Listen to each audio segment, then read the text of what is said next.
lahat at purihin po ang Panginoon sa kanya pong kabutihan at pag-ibig sa bawat isa po sa atin.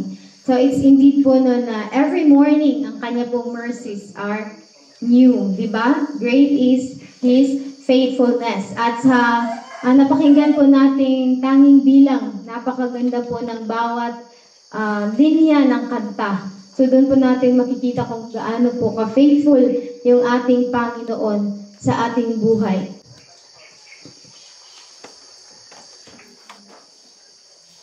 At sa umaga pong ito ay muli po nating pag-aaralan ang ating pong tema. Yung ating pag-aaral ngayon ay nakasentro pa rin po sa ating tema, which is ang kapayapaan. So alam niyo po ba na ang salitang kapayapaan ay sa Biblia ay nagmula po ito sa salitang Hebreo na shalom at sa Griego naman po na eirene. Ang ibig sabihin po nito ay higit pa sa katahimikan. Ito ay kabuuang kapayapaan, katiwasayan ng puso, at pagkakasundo sa Panginoon. Kaya makikita po natin dito na kahit gaano man po ang isang tao na magsikap sa kanyang sariling kaparaanan para makamtan yung kapayapaan, ay hindi po niya ito masusumpungan dito sa mundo. Maaaring ang isang tao ay puntahan man niya bawat sulok ng mundo sa paghahanap ng kapayapaan o gamitin man niya, gastusin man niya lahat ng meron siya.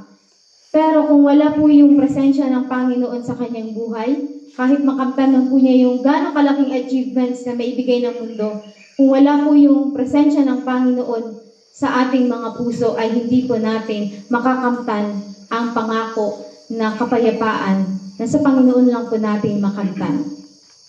So sa umaga po ito, ang pamagat po ng ating devotional ay ito po ay patungkol sa the purpose of prayer in finding peace. So, nakasentro po ito sa layunin ng panalangin sa paghahanap po natin ng kapayapaan. So, sabi po sa John 14:27, "Peace I leave with you, my peace I give to you, not as the world gives, do I give to you. Let not your heart be troubled, neither let it be afraid." So alam po natin, bago po pumunta ang ating Panginoong Hesus sa langit, ay iniwan niya po sa atin yung kanyang kapayapaan. So ito yung kapayapaan na hindi po hindi po kayang maibigay dito sa mundo. Bakit? Yung kapayapaan po na kayang mai-offer ng mundo, alam po natin na pansamantala lamang.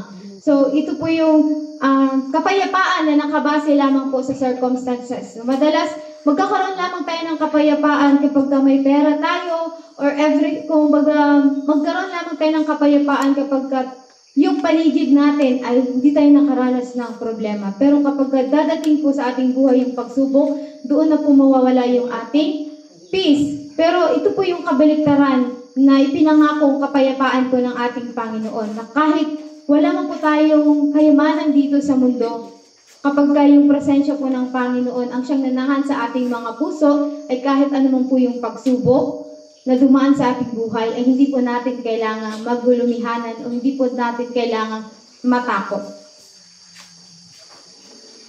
So sabi po dito, prayer connects us with the source of peace. So sa pamamagitan po ng panalangin, tayo po ay makakakonekta sa pinanggalingan ng kapayapaan. So alam po natin noon ang sinasabi doon sa Ephesians 2 verse 14 na Jesus Himself is our peace. At kung wala po siya, ay mananatili pong restless ang ating mga puso. So, ang isa din po, ito po yung prayer po, ito po yung appointed way ng Panginoon para tayo po ay makapag-connect sa Kanya. Para magkaroon po tayo ng communication sa Kanya at sa ganun, matanggap po natin yung Kanyang presensya at ang Kanyang mga biyaya. So, sabi po sa Messages to Young People, prayer brings us into connection with God. If we come to God feeling helpless and dependent, as we really are, and in humble, trusting faith, make known our wants to Him whose knowledge is infinite, who sees everything in creation, and who governs everything by His will and word, He can and will attend to our cry, and He will let light shine into our hearts.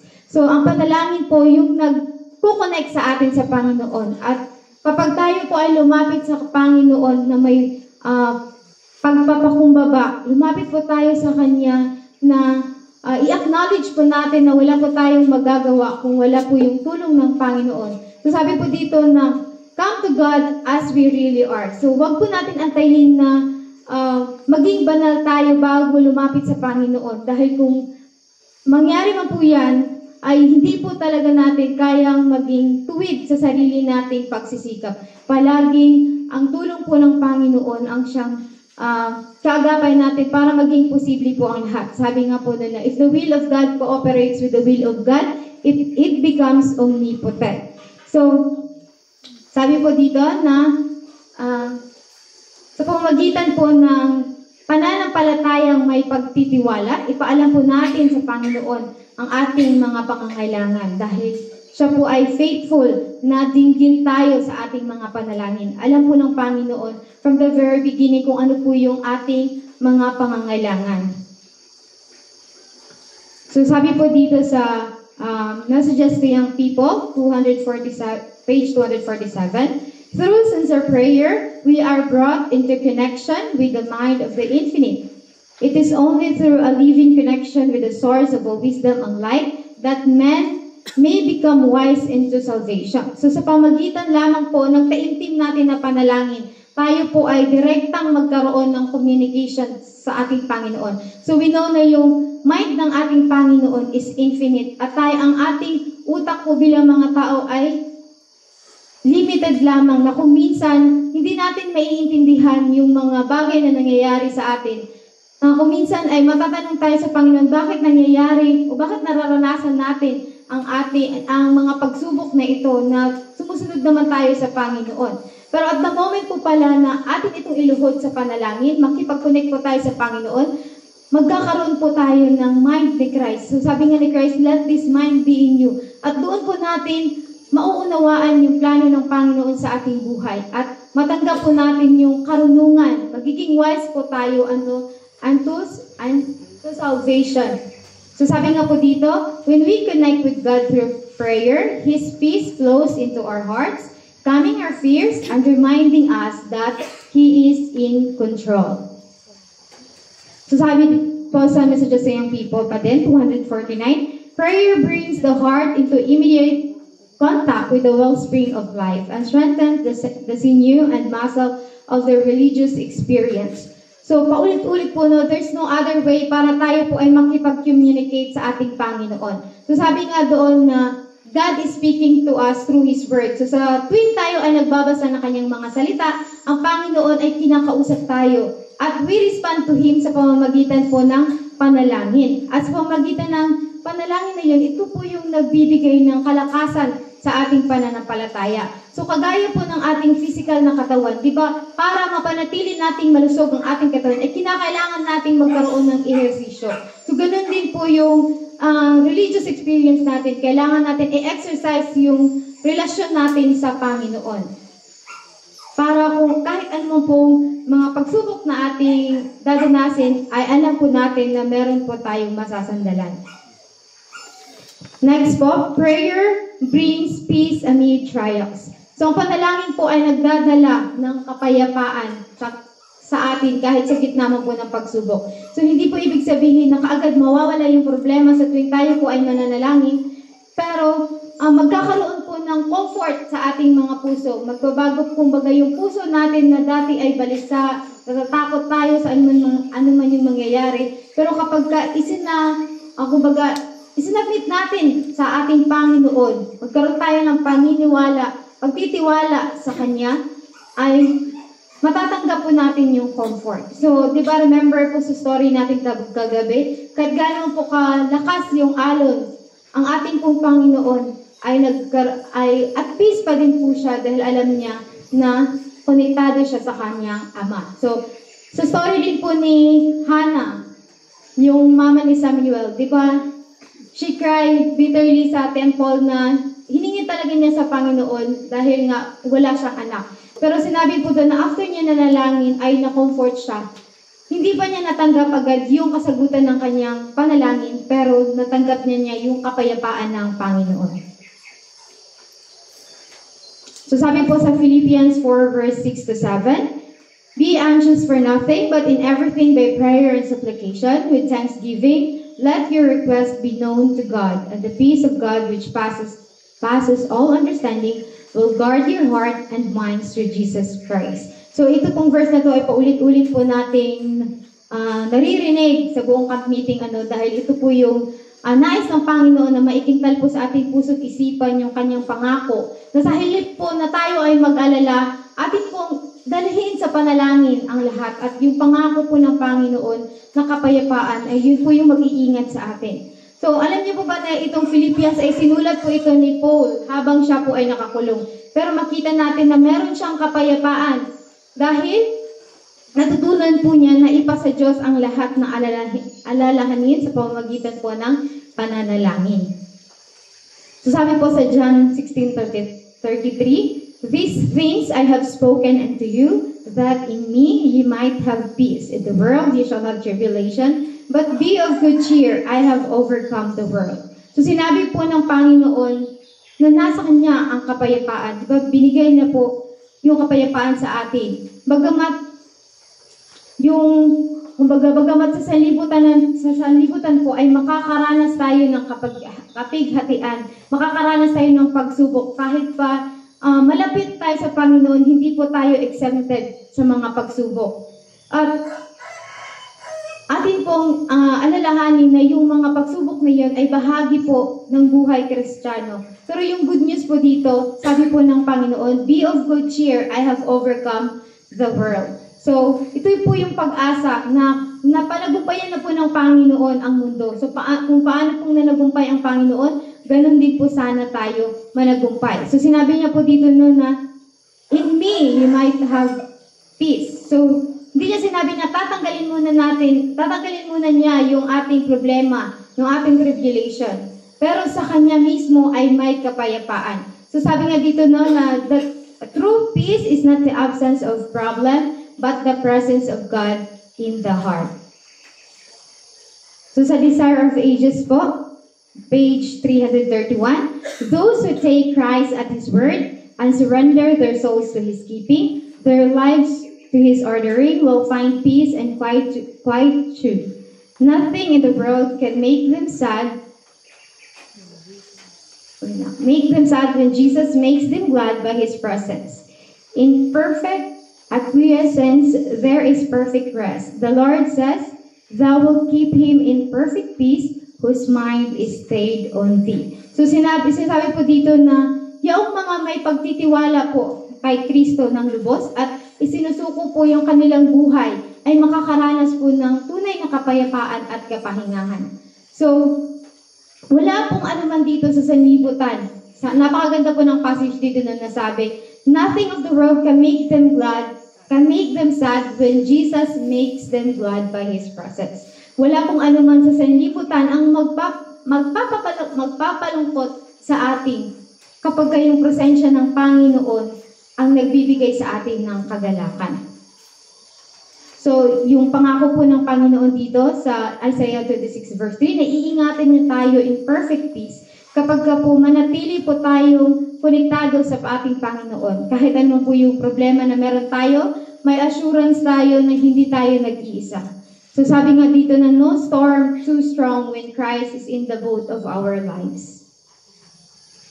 Prayer lifts our burdens and strengthens our faith. So sa pamagitan po ng pananalangin ay atin pong maalis yung ating mga burdens at mapapalakas po yung ating mga pananampalataya. Sabi po dito sa Psalms 55 verse 22, cast thy burden upon the Lord, and He shall sustain thee. He shall never suffer the righteous to be moved. So wag po nating, sinabi po ng Panginoon sa atin na, cast thy burden upon me. Wag po natin akuin mag-isa yung mga pagsubok, yung bigat na problema sa ating buhay. Ibigay po natin sa ating Panginoon ang pasanin na ito. Sabi nga sa kanta, what needless pain we bear. So hindi natin kailangan na pasanin yun. Dahil sinabi ng Panginoon na take it to the Lord in prayer. So ang problema po sa atin, madalas ay pilit nating akuin kung ano man yung problema na meron tayo at pilit din tayong maghanap ng kaparaanan na solusyonan yung problema na yun. At madalas hinahayaan tayo ng Panginoon na ma-fail para doon natin ma-realize na wala tayong magagawa kung hindi po dahil sa tulong ng ating Panginoon. So sabi po sa Matthew 11:28, "Come unto me, all ye labor and are heavy laden, and I will give you rest." So inaanyayahan po tayo ng Panginoon na lumapit po tayo sa Kanya. Tayo pong napapagod at may mabigat na pasanin. Siya lamang po ang makapagbibigay ng tunay na kapahingahan. Hindi lamang po sa physical rest, kung hindi lalo po sa ating mga kaluluwa. So ito po yung pangako ng Panginoon na hindi lamang niya tayo bibigyan ng kapahingahan physically, pero yung spiritual po. So napakadami pong mga tao na hindi naman sila pagod physically, pero yung puso at isipan nila, hindi sila makatulog sa gabi dahil wala po silang peace sa Panginoon. So ito yung pangako ng Panginoon na lumapit tayo sa Kanya at tanggapin po natin yung kapahingahan na Kanya pong ibibigay. Sabi po sa Desire of Ages, page 329, paragraph 1, "Come unto me" is His invitation. Whatever your anxieties and trials, spread out your case before the Lord. Your spirit will be braced for endurance. The way will be open for you to disentangle yourself from embarrassment and difficulty. The weaker and more helpless you know yourself to be, the stronger will become in His strength. The heavier your burdens, the more blessed the rest in casting them upon the burden bearer. The rest that Christ offers depends upon conditions, but these conditions are plainly specified. They are those with which all can comply. He tells us just how is rest to be found. So sinabi po ng Panginoon sa atin na lumapit po tayo. Kahit gaano po yung kabigat yung problema, kahit gaano po tayo kapagod, pwede po natin ibigay sa Kanya lahat. Isurrender po natin sa Kanya yung ating mga worries sa future. Yung, di ba, madalas po tayo ay nag-worry kung ano po yung past at nagkakaroon po tayo ng anxiety sa future. Pero sabi po ng Panginoon na hindi po dapat tayo matakot in the future dahil ang Panginoon po, andun na po yung Panginoon sa unahan at meron na po siyang way para atin pong malutasan yung ating problema. Siya po ay magbibigay sa atin ng kalakasan upang mapagtagumpayan at bibigyan po tayo ng kapahingahan na hindi po natin makukuha kailanman. Pero kagaya nga po ng sinabi na lahat po ng pangako ng Panginoon are alike conditionals. So ito po ay may kondisyon. So una po dapat magtiwala tayo sa Kanya, magpasakop tayo sa Kanyang kalooban at ibigay po natin sa Kanya yung ating will. At nang sa ganun po ay atin pong mai-comply at maranasan po natin yung kapahingahan na nagmumula po sa ating Panginoon. So sabi po dito sa Desire of Ages 330, "Worry is blind and cannot discern the future, but Jesus sees the end from the beginning. In every difficulty, He has a way prepared to bring relief." So napakaganda po ng passage na ito, no, na yung pangako po ng Panginoon sa atin na sa bawat suliranin ay may nakahanda na pong daan para masolusyonan yung ating paghihirap. So ganun po faithful yung Panginoon. So kasunod nga po dito, God has thousands of ways to provide, na kung minsan, yun yung madalas pinoproblema ng mga tao, yung ano yung kakainin, ano yung magiging, ano ba yung damit natin, pero sabi nga po ng Panginoon, look at the lilies of the field. So yun po dapat yung pananampalataya natin noon na kung magkakaharap man po tayo ng pagsubok, tatandaan po natin na hindi faithful po ang Panginoon, na hindi po niya tayo bibigyan ng pagsubok na hindi po natin kaya. Ang lahat po ng mga pagsubok na Kanya po ibibigay ay may nakalaan na po na solusyon. Kailangan lamang po natin na magtiwala sa Kanya. So sabi po dito, prayer brings into harmony with God's will. So ang panalangin po ay nagdadala po sa atin in harmony sa kalooban po ng Panginoon. Dito po natin naiintindihan na hindi po palaging ibibigay ng Panginoon ang ating hinihiling. Pero palagi pong binibigay ng Panginoon kung ano po yung nakakabuti sa atin. So sabi po sa Gospel Worker 258 paragraph 3, "To every sincere prayer an answer will come. It may not come just as you desire or at the time you look for it, but it will come in a way and at the time that will best meet your need." So, ito po yung napakagandang passage din po na sa bawat taimtim po natin na panalangin ay mayroon pong kasagutan ang Panginoon. Maaaring ang kasagutan ito ay hindi po naaayon sa ating kagustuhan o hindi po dumating sa oras na ating inaasahan. Pero isa po yung sigurado na darating po yung kasagutan ng ating panalangin sa paraan at sa panahon na mas kinakailangan natin ito. So, sabi dito sa Ministry of Healing 509, prayer and faith will do what no power on earth can accomplish. So, ang panalangin at pananampalataya po ay makakagawa ng bagay na hindi po kayang gawin ng anumang kapangyarihan sa mundo. So, ganito po ka-powerful yung ating panalangin. Sabi dito, when we pray, our hearts learn to trust God's will. Even when He does not answer the way we expect, He gives us peace in His plan. So, bagamat hindi man po sinasagot ng Panginoon in the way na gusto nating sagutin ang Panginoon, pero palagi pong binibigay ng Panginoon kung ano yung best sa atin. So, remember po, si Paul, nung siya po ay nanalangin, natanggalin yung thorn sa kanyang flesh, 3 times po siyang nanalangin, pero iba po yung sagot ng Panginoon. Gusto niyang tanggalin yung yung thorn sa kanyang flesh. Pero, hindi po yun yung kasagutan ng Panginoon. Pero yung kasagutan ng Panginoon, sabi niya, my grace is sufficient for you. So, hindi man natanggap ni Paul yung physical na healing, pero natanggap niya po yung something greater pa, which is yung peace ng Panginoon na sapat ang kanyang biyaya. So, ganun po dapat tayo sana na magkaroon tayo ng espiritu na ganyan na hindi man masagot ng Panginoon yung ating mga panalangin. Lawakan po natin yung ating isip na maaaring meron pang mas magandang plano ang Panginoon sa atin. So sabi dito in Gethsemane, Jesus prayed, not my will but yours be done. So alam po natin na sa Gethsemane, hinarap po ni Kristo ang pinakamabigat na pasanin, yung kasalanan po ng sanlibutan. Ngunit sa panalangin po, isinuko po ng Panginoon ang kanyang kalooban at doon po niya natanggap yung kalakasan para harapin ang pagsubok na yon. So, dito po natin makikita na yung tunay po na kapayapaan ay nagmumula hindi kapag natutupad yung ating kagustuhan, kundi kapag tayo po ay nagtitiwala at sumuko sa kalooban ng Panginoon. So, sabi nga po sa Education, page 253, paragraph 1, faith is trusting God, believing that He loves us and knows what is for our good. Thus, instead of our own, it leads us to choose His way. So, ang pananampalataya po na may pagtitiwala sa Panginoon. Pagtitiwala na ang Panginoon po ay nagmamahal sa atin. Mahal po tayo ng Panginoon at alam niya kung ano po yung mas nakakabuti sa atin. At sa halip na sundin natin yung ating sariling kalooban, sa sariling kagustuhan at kaparaanan, ay pipiliin po natin sundin ang way ng Panginoon. So sabi dito, by aligning our will with God's will in prayer, we rest in His wisdom, knowing He is in control. Prayer transform our character. So ang panalangin po ay makakapag-transform po sa ating character. So sa patuloy po natin na pag-communicate sa ating Panginoon, ay unti-unti din pong nababago yung ating mga ugali. Di ba sa pamamagitan ng panalangin, tayo po ay may direct na communication sa Panginoon.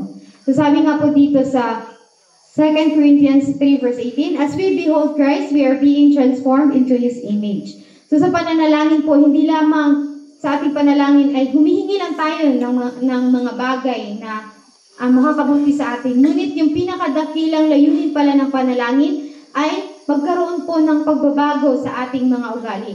So dito po sa panalangin, unti-unti pong hinuhubog ng Panginoon ang ating puso. So di ba by beholding Christ, we become changed. So kung sino po yung palagi nating kasama, yun po yung magiging karakter natin. So kung patuloy nating titigan yung ating Panginoon, ay unti-unti din po ma-reflect sa atin yung karakter ng Panginoon. So di ba, kung wala tayong patience, kung manalangin tayo ng Panginoon, bigyan niyo po ako ng patience, kaya madali lang po ako magalit. So, unti-unti po tayo magkakaroon ng pagbabago sa ating mga ugali. Bibigyan niya po tayo ng hope sa tuwing tayo po ay naghihina. So, ito po yung dahilan, di ba si Jesus, He is, anak po siya ng ating Ama sa Langit, pero nakita niya po yung necessity sa panalangin. Kaya po, yung panalangin niya ay whole night po siya na nananalangin sa kanyang Ama dahil alam niya na doon po nanggaling ang kanyang kalakasan. So, tayo po dapat na mga makasalanan, atin din po nawang maramdaman kung gaano po kahalaga na magkaroon po tayo ng vital connection sa Panginoon moment by moment. So, sabi po dito, prayer is the breath of the soul. It is the secret of spiritual power. A prayerful person changes. He becomes more patient, more forgiving, more at peace through earnest, heartfelt prayer. The Spirit of God works upon the mind and heart, shaping the character to reflect the likeness of Christ. So, ang panalangin po, ay ito po yung lifeline natin. Ito po dapat yung hininga natin. So, ito po yung sekreto na magkaroon po tayo ng spiritual na kapangyarihan. So, sabi nga po dito na kapag tayo ay prayerful, ay mababago po. Kung dati po impatience tayo, magkaroon po tayo ng more patience. Kung wala po tayong pagpapatawad sa ating kapwa, ay unti-unti pong pinapalambot ng Panginoon ang ating mga puso at magkaroon po tayo ng peace sa Kanya. So, through earnest, heartfelt prayer, sa pamagitan po ng taos-puso nating panalangin, mag-work po ang Espiritu ng Panginoon sa ating isipan at puso. At nang sa gayon po ay unti-unti po niyang huhubugin yung ating pagkatao na maging katulad niya. So, kapag ito po yung maganda, di ba, kapag meron po tayong communication sa Panginoon, palagi po nating maririnig yung kanyang still small voice na magpapaalala sa atin na tuwing tayo po ay lumalagpas na, palagi pong mayroong magsasaway sa atin. So, ganun po kahalaga na magkaroon po tayo ng vital connection sa Panginoon. So, sa umaga pong ito, ating pong pinag-aralan kung gaano po kahalaga ang panalangin. Ito po yung paraan upang makalapit tayo sa Panginoon at makaranas ng kanyang kapayapaan. So, sa pamagitan po ng panalangin, atin pong na-unburden na natatanggal yung ating mga burden sa ating mga buhay. Napapalakas yung ating pananampalataya at natuto po tayong magtiwala sa Kanya sa bawat sitwasyon. At kaya yung panalangin po, hindi po dapat natin maramdaman na ito po ay obligasyon lamang. Dapat ito po yung magiging kagalakan natin. Sa oras po na magkipag-communicate tayo sa Panginoon, ito po dapat yung pinaka-sweetest time sa ating araw dahil kinakausap po natin yung ating Ama na mas nagmamahal sa atin. Muli po, magandang umaga sa ating lahat at pagpalain po tayong lahat.